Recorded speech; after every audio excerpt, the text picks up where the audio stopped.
You've either played for or had access to three of the best ever: Lute Olson, Phil Jackson, John Wooden. What's the common thread between those three men? They get the best out of their players. Their players want to play for them. They want to win for them. I would do anything for Coach Olson or Coach Jackson, and I'm sure my dad would do anything for Coach Walton.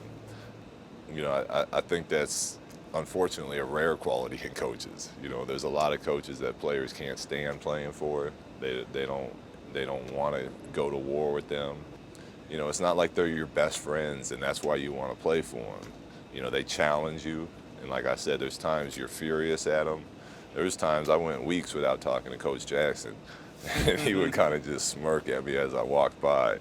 But they have a special quality and a special ability to get their players to play the best and to do it for the better of the team as opposed to for individual reasons.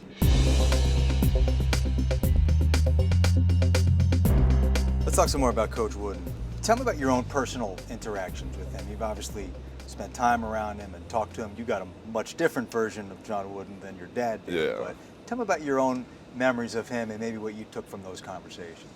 He was always very nice and easy to be around. He just he had one of those calming presence. My dad used to take us up to his camp when we were kids, and we'd have lunch with him. We used to think it was weird when my dad would write his quotes on our lunch bags for school every day. But I was going to ask you that. So he really did that? That's not just every time we stayed at his stories, house.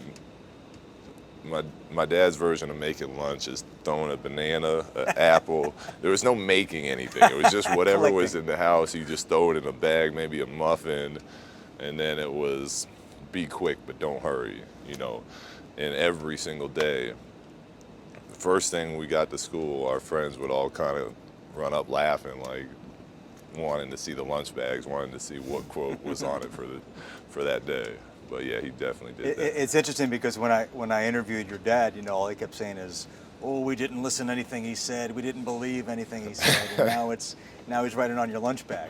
Somebody got smarter as Bill got older, huh? Yeah, which is I feel like the case for a lot of younger players. You don't really appreciate it while it's happening because the great coaches are challenging you, and you sometimes when you're 18 years old, you don't want to hear that. You think you're awesome, and you think you know it all, and you really come to appreciate it as the time passes. And I have a feeling from stories I've heard of Bill's teammates that that was the case with my dad and Coach Walton as well.